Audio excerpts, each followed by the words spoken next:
Hello, dear aspirants. So, as we have been enjoying this concept talk, today is a very short and precise session. And believe me, if you talk about the fundamentals required to learn algebra, without this concept, you are gonna do nothing.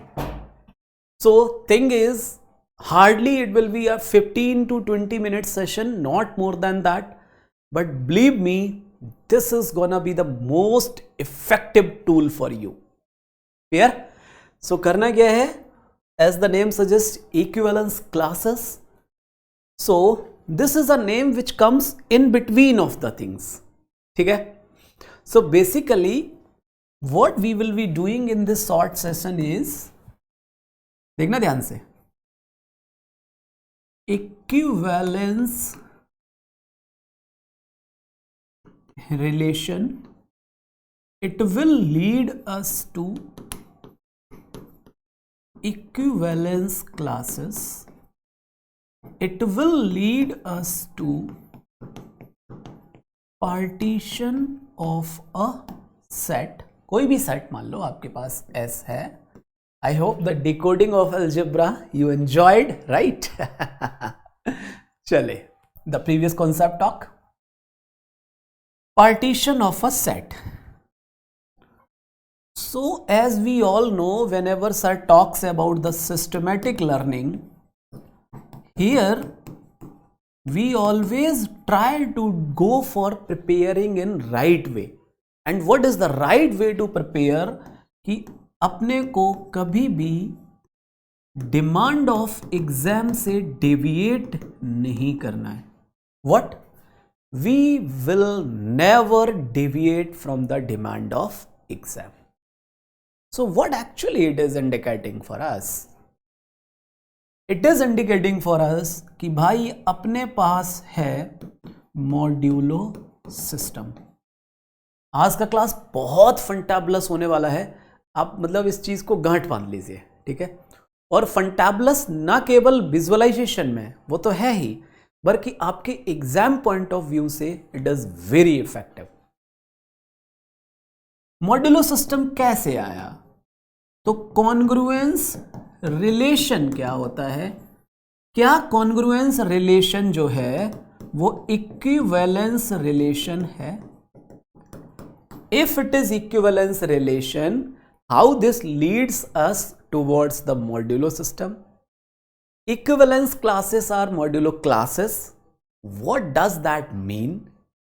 And how questions are asked in our exam, so that within today's session we can hit one or two direct PYQs kind of. PYQs doesn't mean answering the PYQs. It means demand of exam के direct questions, and indirectly तो ये पूरे algebra में आपके साथ चलेगा. I hope the message is clear. Now I can move on delivering the implementation part, right? Let's move on. Chale. So what I would like to do here is very systematically I would like to put the things.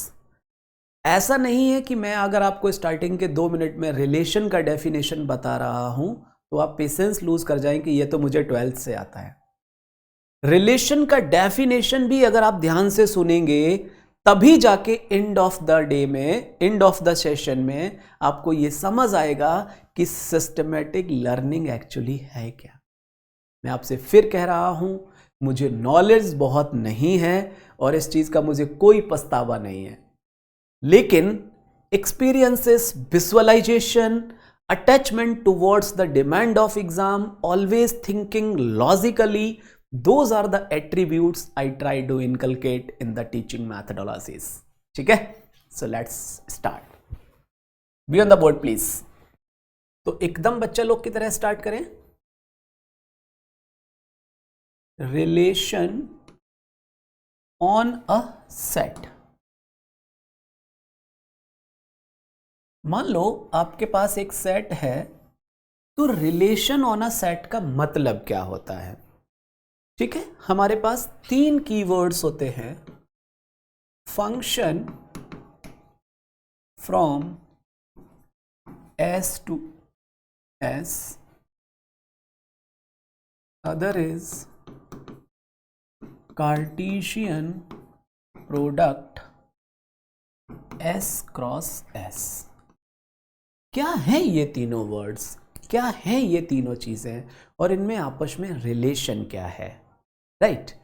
ध्यान से देखना प्यारे बच्चों। What you do, suppose that, मान लो हमारे पास S जो element है, set है, that contains these elements A B C D, let's say. फिर मैं क्या करता हूं, एक रिलेशन डिफाइन कर रहा हूं, देखना ध्यान से। एक रिलेशन डिफाइन किया S से S पर, सच दैट जहां A का इमेज मान लो B दे दिया, ठीक है, A का इमेज C भी दे दिया, A का इमेज D दे दिया, B का इमेज C दे दिया, that is a relation. Let's say if I call it as R1, ठीक है। So what I would like say here, R1 is a relation, S से S पर है तो इसी को यूज किया जाता है वर्ड ऑन द सेट, ठीक है। R1 is a relation on the set S, represented by, ध्यान से देखना, represented by A is related to B, ठीक है, A is related to C, A is related to D and B is related to C। तो अगर आप एक relation को इस तरीके से डिफाइन कर रहे हैं, ये क्या इंडिकेट कर रहा है, here A is related by, लिख दो इसको, क्या मैं लिख देता हूं, सॉरी, देखना ध्यान से, A is related to B by the relation R1 and so on. A is related to C by the relation R1 and so on. Clear है यहां तक, कोई doubt? Similarly, we can define another relation from S to S such that, मान लो आपने जो अगला relation define किया वहां A को A पर मैप किया, B को B पर मैप किया, C को C पर मैप किया, D को D पर मैप, मतलब D से रिलेट किया। So represented by A, B, B, C, D, D। हो सकता है R2 भी यहां पर एक रिलेशन है S से S के ऊपर, that is we can define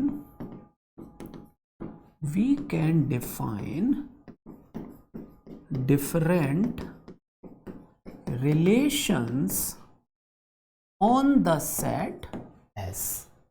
कोई दिक्कत? अब यहां पर सेट S से S पर भी हो सकता है रिलेशन, कोई set capital A to capital B भी हो सकता है। अब आप कहेंगे सर आपने ऑन द सेट से ही क्यों स्टार्ट किया, क्योंकि हमें तो जनरलाइज पढ़ाया गया था 10+2 में। तो मैं फिर कहूंगा कि हम मनरेगा मजदूरी करने नहीं बैठे हैं। जब भी आप मैथ्स ऑप्शनल की तैयारी करते हैं दोस्त, आप मेरे 2 वर्ड्स को हमेशा याद रखना, systematic learning and prepare in right way. मैं इस चीज को जीता हूं, मैंने इसको फील किया है, और ये कुछ ऐसा नहीं है कि मैंने किसी फिलॉसफी की किताब में पढ़ा हो, नॉट एट ऑल। ये 2 वर्ड्स वो हैं जिनको मैंने एज ए स्टूडेंट फील किया, जिनको अपने में इम्प्लीमेंट किया, और पिछले 12 साल की टीचिंग में लगातार जिन पर मैंने एक्सपेरिमेंट्स किए, and I am confident over those methods, those ways of the teaching methodologies. Fair? Systematic क्या होता है कि कभी भी आप भागे ना, जैसे आज का टॉपिक था इक्विवेलेंस क्लासेस, आप भाग रहे हैं तेजी से, जल्दी से इक्विवेलेंस क्लासेस बता दो मास्टर, मॉड्यूलो क्वेश्चन पूछता है यूपीएससी, इसलिए आप जल्दी से वो बताओ, खत्म करो। That is not systematic. आप अपना टाइम वेस्ट करेंगे, 15 मिनट भी खर्च देंगे और कुछ होगा भी नहीं उससे।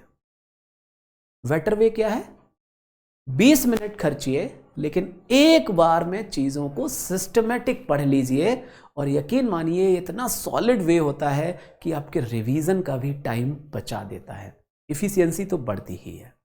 ठीक है, तो बच्चे की तरह स्टार्ट करने में कभी कोई दिक्कत वाली बात नहीं होती। B on the board please. ऐसे करके आप डिफरेंट रिलेशंस डिफाइन कर सकते हैं। अब हम आते हैं फंक्शंस पर। सो f such that s2s is said to be a function। कब, ध्यान से देखना, अब मैं ऐसा नहीं मान के चल रहा हूं कि आपको सब कुछ आता है, क्योंकि मैं तो बेसिक्स ही पढ़ाने खड़ा हुआ हूं, राइट। इफ ईच, अंडरलाइन कीजिए, if each element of S, इसको बोलते हैं डोमेन ऑफ एफ, इसको बोलते हैं कोडोमेन ऑफ एफ। ठीक है, each element of the domain is mapped to some unique element of codomain वाला।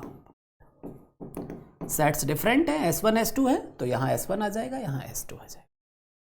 मैंने आपको इन दो वर्ड्स पर फोकस कराया, एक बच्चे की तरह सिखा रहा हूं।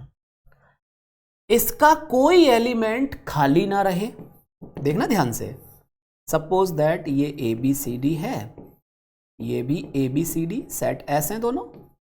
हमने A को A पर मैप कर दिया, B को A पर मैप कर दिया, C को भी A पर मैप कर दिया, D को मान लो B पर मैप कर दिया। पढ़िए जरा, क्या इसका कोई एलिमेंट ऐसा है जिसका कोई इमेज ना हो अंडर द एफ? है। क्या इसके किसी एलिमेंट की, जैसे मान लो मैं एक और ABCD से ABCD, A को A पर मैप किया, A को B पर किया, B को C पर, C को D पर, D को D पर।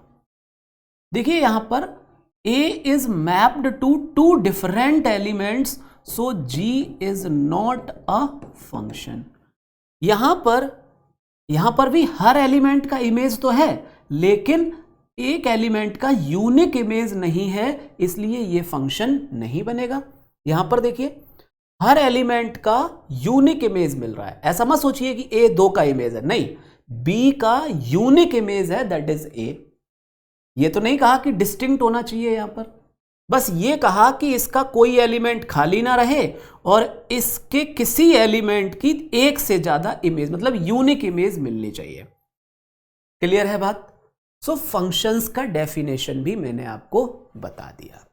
अब अगर आप f को रिप्रेजेंट करना चाहें, देखना ध्यान से, इसको मैं लिख सकता हूं, here A is mapped to A, B is mapped to A, right? C is mapped to A, D is mapped to, let's say, C। तो एक फंक्शन को मैं इस तरीके से भी रिप्रेजेंट कर सकता हूं, जिसका मतलब जो है वो आपको यहां दिख रहा है कि अगर मैं आपसे कहूं f at A is A, ये क्या है? f of B is A, f of C is A, f of D is C। कोई दिक्कत? किसी को कोई परेशानी? I hope no, right. Function हो गया। कार्टेशियन प्रोडक्ट के बारे में आप लोग खुद ही जानते हैं, क्या होता है Cartesian product? S cross S, तो S ये सेट है, S क्रॉस S से बनेंगे तो A, A, B, A, C, A, D। फिर B के साथ में B, A, B, B, B, C, B, D, sorry. फिर C के साथ में C, A, C, B, फिर D के साथ में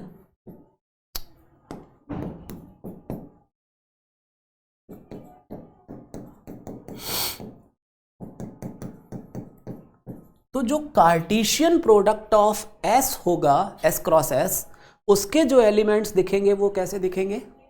इस टाइप के। कोई दिक्कत किसी को?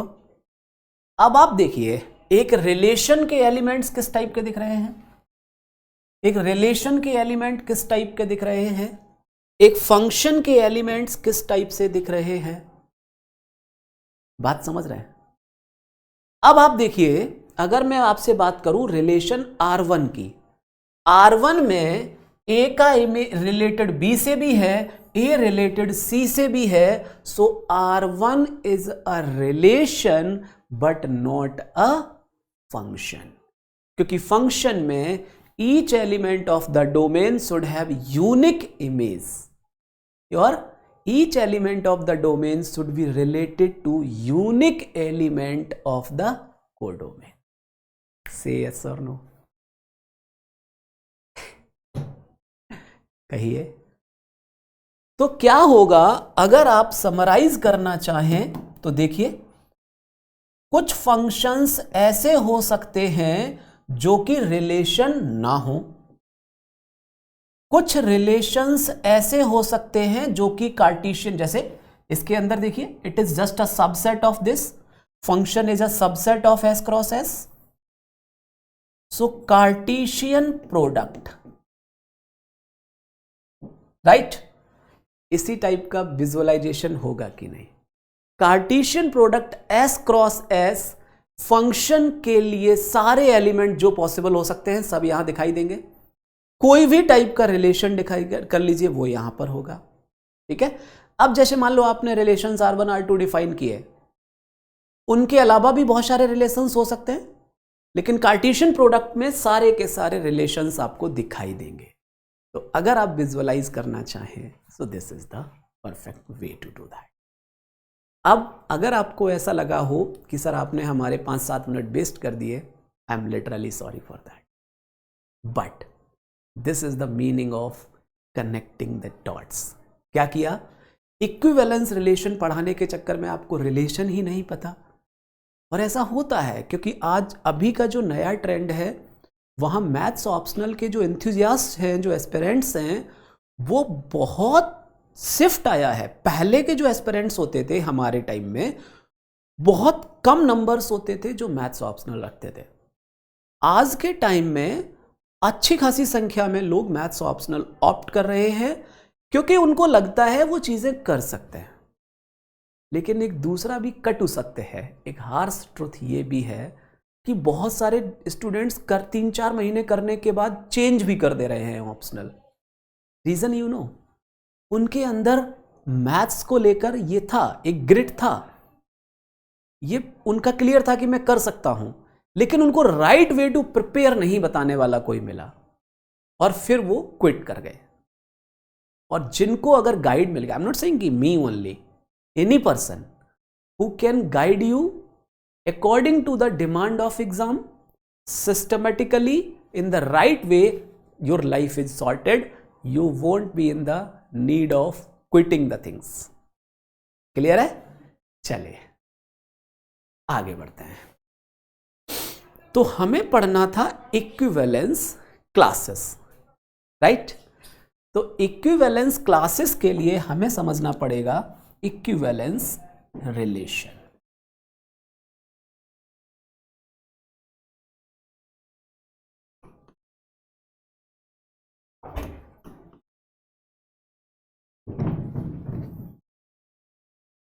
देखिएगा, equivalence relation on a set, देखना ध्यान से डियर फेलोज, और इसमें भी एकदम बच्चे लोग की तरह मैं आपको विजुअलाइज कराने की कोशिश करूंगा। Let R be a relation, relation क्या होता है ये मैं आपको बता चुका हूं, relation on the set as such that, किस टाइप का सेट हो, ध्यान से देखिएगा इस चीज को। let R be a relation on the set as such that number first, each element that is, इसका मतलब क्या है हिंदी में समझिए, हिंदी मीन्स देखिए each element of the set S must be related to itself. ठीक है. For example, if S is ABCD, R is a relation on S such that A, B, B, C, C, D, D, D, C, D, whatever is there. ध्यान से देखना, maths की beauty क्या होती है, जितना कहा जाए उतना समझिए, फालतू में एक्स्ट्रा चीजों को मत लेकर आइए.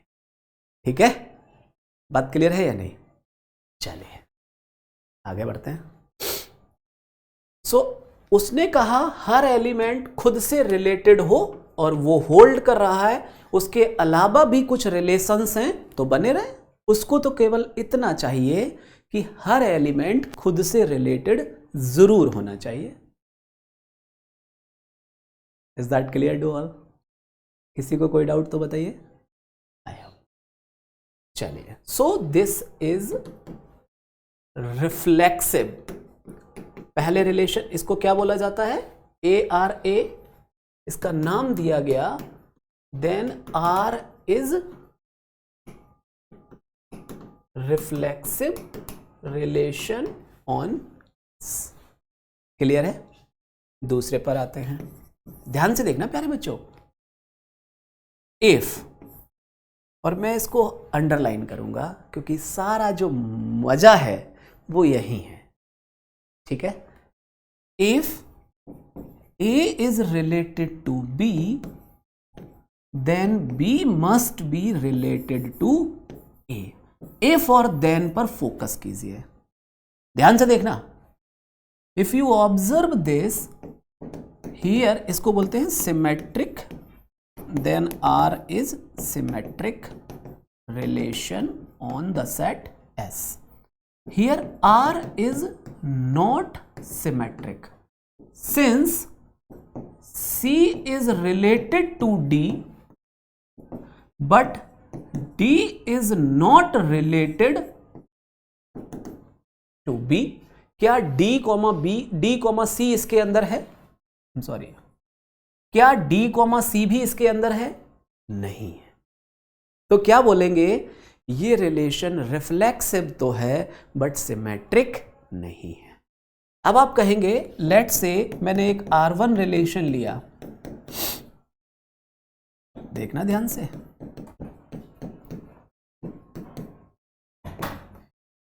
On the same set I have taken another relation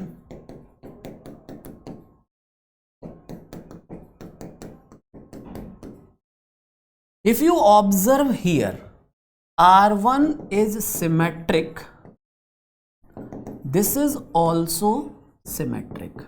देखना ध्यान से. Why? अब आप कहेंगे सर इसमें तो A B से रिलेटेड है ही नहीं, तो मैं पीटूंगा आपको.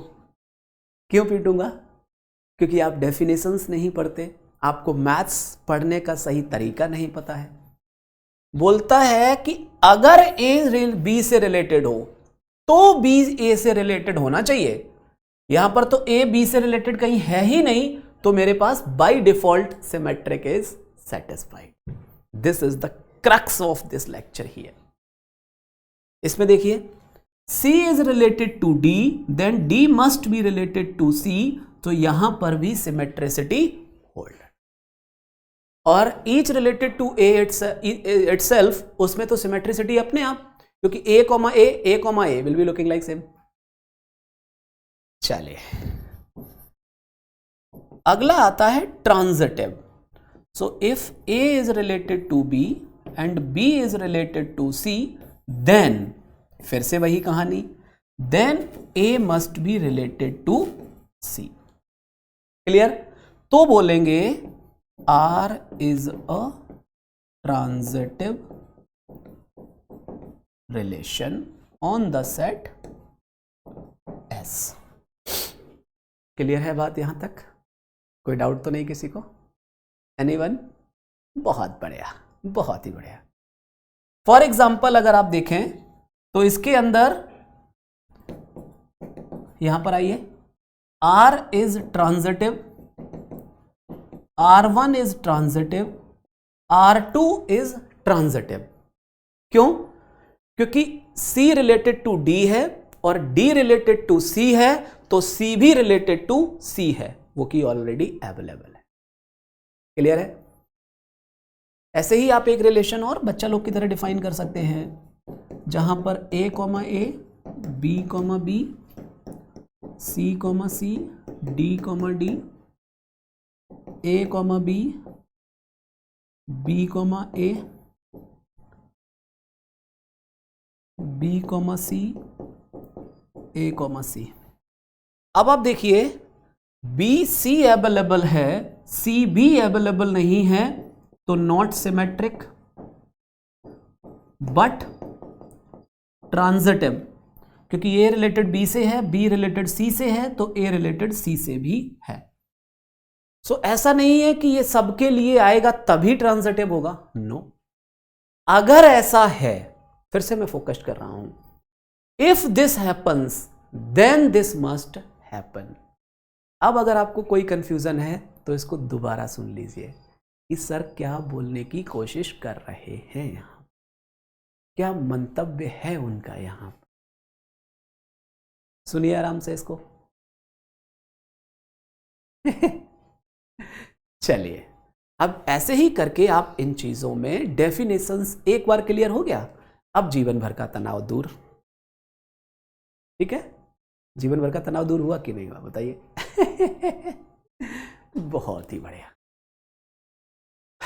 चलिए, तो अगर एक रिलेशन, देखना ध्यान से, if a relation R on some set S is reflexive, symmetric, transitive। ठीक है, क्या क्या है? अगर एक रिलेशन रिफ्लेक्सिव है, सिमेट्रिक है, ट्रांजिटिव है, तो वो रिलेशन कहलाएगा then R is an equivalence relation on the set S। ये जो शब्द होते हैं ये फालतू के नहीं होते हैं। ऐसा नहीं होता है कि सर आज याद करके आए थे, सर के पास कोई पीपीटी नहीं है तो सर इसलिए बहुत तगड़ा रट्टा लगा के आए थे कि कुछ भूलूंगा नहीं। अरे हैट। If you want to cross verify, come in the regular lectures. 3 घंटे का लेक्चर होगा, 4 घंटे का होगा, तब भी मास्टर ऐसे ही आता है, बिना नोट्स, बिना कॉपी के। और ऐसा भी नहीं है कि सुबह से शाम तक रटता हो। जो लोग भूपेंद्र सर को पर्सनली जानते हैं वो जानते हैं कि अगर सुबह रियल एनालिसिस चल रहा है, शाम को अलजेब्रा चल रहा है, तो पता चला रात को एस्से का मेंटरिंग चल रहा है ना। So thing is, when you live a life, when you live a process, you certainly enjoy the things, छोटी छोटी चीजों को। क्योंकि मुझे यह क्रक्स पता है कि मैं जो शब्द बोल रहा हूं उस शब्द का मतलब क्या है। रिलेशन किस पर? किसी सेट पर। तो उसमें क्या याद करने की जरूरत है? आपको याद करना इसलिए लगता है क्योंकि आपने कभी भी डेफिनेशंस पढ़े ही नहीं मैथ में। आपको मैथ का मतलब फॉर्मूला पढ़ना पता होता था। एक बार इस तरीके से पढ़ना स्टार्ट कीजिए, आप चीजों में इतना घुस जाएंगे, आपको ऐसा लगेगा कि हाँ यार, अभी मतलब we are certainly enjoying the thing. Clear? चलिए, तो अभी भी हम नहीं पहुंचे। कहां पहुंचे हम? आपने कहा था सर मास्टर आज आएंगे, इक्विवेलेंस क्लासेस पढ़ाएंगे, और 20-25 मिनट का बोला था, अभी तो 30 मिनट हो चुका है। तो आप कहिए तो अभी बंद कर देते हैं। कहीं जाना है क्या? नहीं ना? चलिए, so dear fellows, when you talk about this thing here, so what happens कि अब आपको मिल गया, पहले मैंने रिलेशन पढ़ाया, फिर आपको इक्विवेलेंस रिलेशन बताया, अब बताने जा रहा हूं इक्विवेलेंस क्लासेस। ठीक है? और you will certainly enjoying the things when I will lead you to the partition of a set. I am sure. इसी एग्जाम्पल के थ्रू अगर आपको इक्विवेलेंस क्लासेस समझना हो, ध्यान से देखना,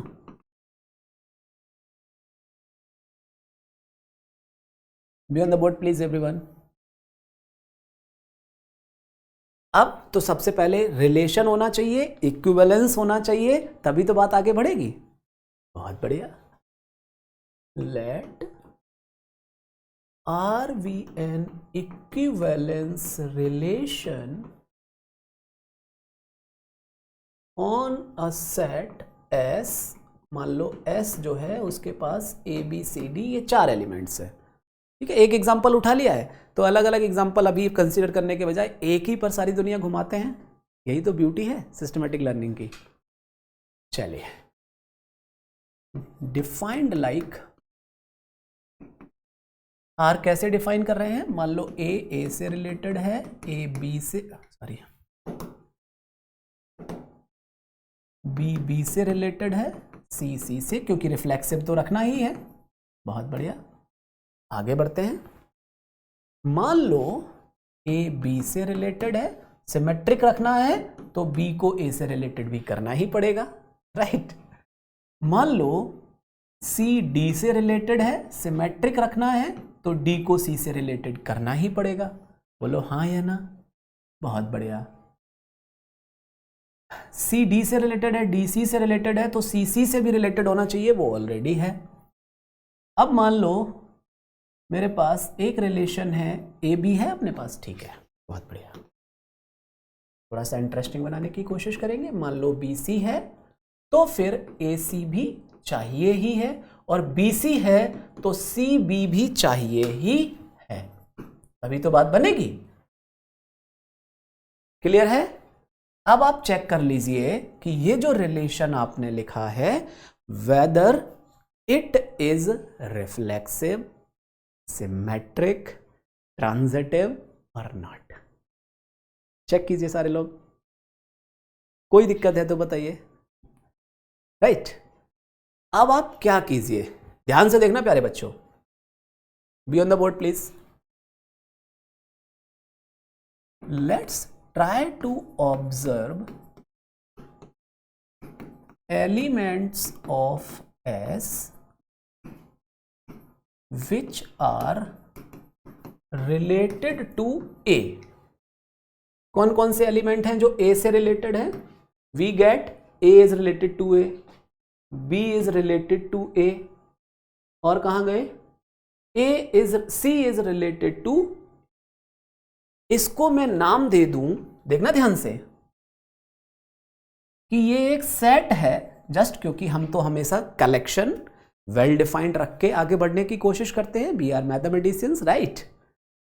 सो ये जो क्लास है इसको क्या बोल दिया कि ये क्लास उन एलिमेंट्स को रखेगा जो ए से रिलेटेड है। ध्यान से देखना इस चीज को, ये उन एलिमेंट्स को रखेगा जो ए से रिलेटेड है। क्लियर है बात? ध्यान से देखना। Let's try to observe elements of S which are related to B। तो B खुद B से रिलेटेड है, और B से कौन कौन रिलेटेड है? B से A रिलेटेड है, और B से कौन रिलेटेड है? B से C रिलेटेड है। क्लियर है? सो अगर मैं कहूं कि इसको मैं रिप्रेजेंट कर रहा हूं तो इस सेट के अंदर क्या दिखेगा? सिमिलरली फॉर सी, ध्यान से देखना, फॉर सी कौन कौन C से कौन रिलेटेड है? C खुद है, C से B रिलेटेड है, C से A रिलेटेड है। सो दैट इज, अगर आप कहें ये क्लास एक जो सेट है इसके अंदर कौन से एलिमेंट मिल रहे हैं? सी बी ए।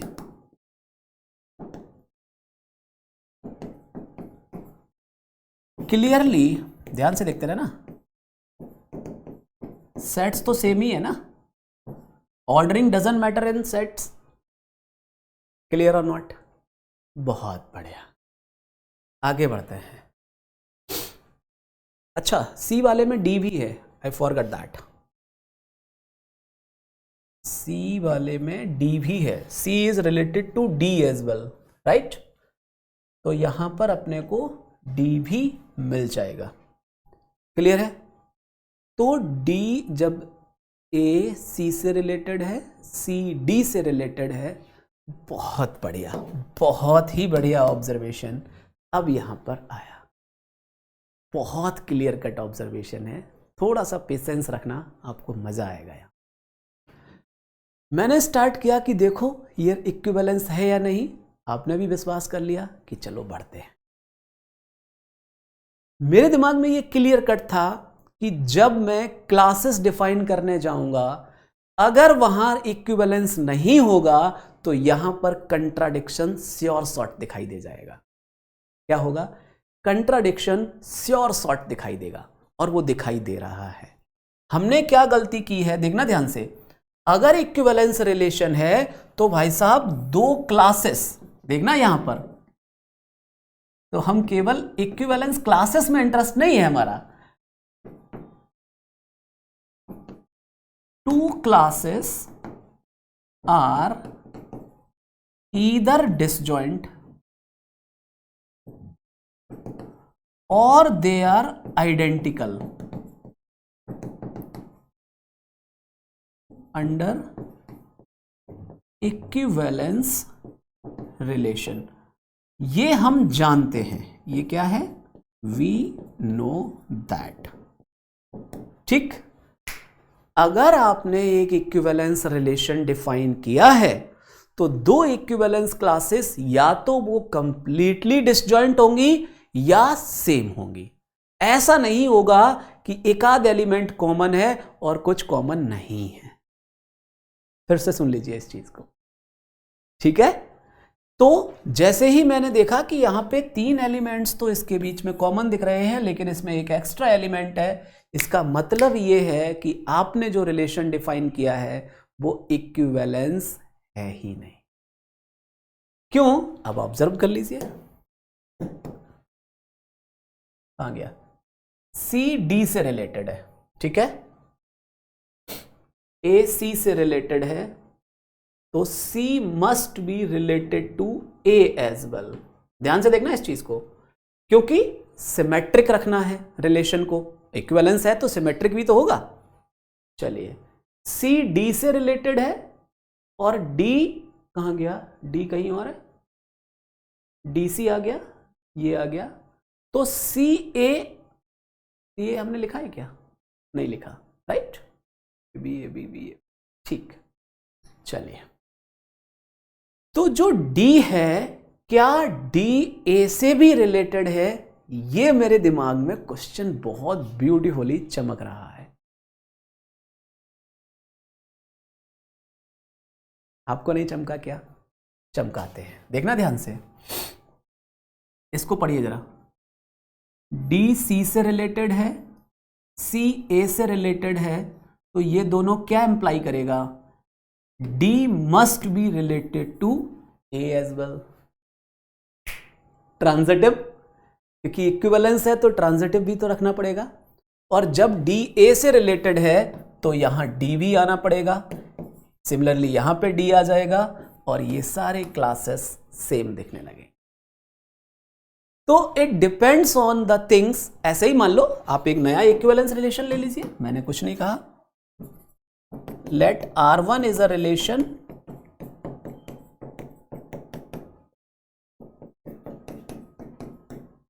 मान लो ये रिलेशन आपने ले लिया, reflexive yes, symmetric yes, transitive yes.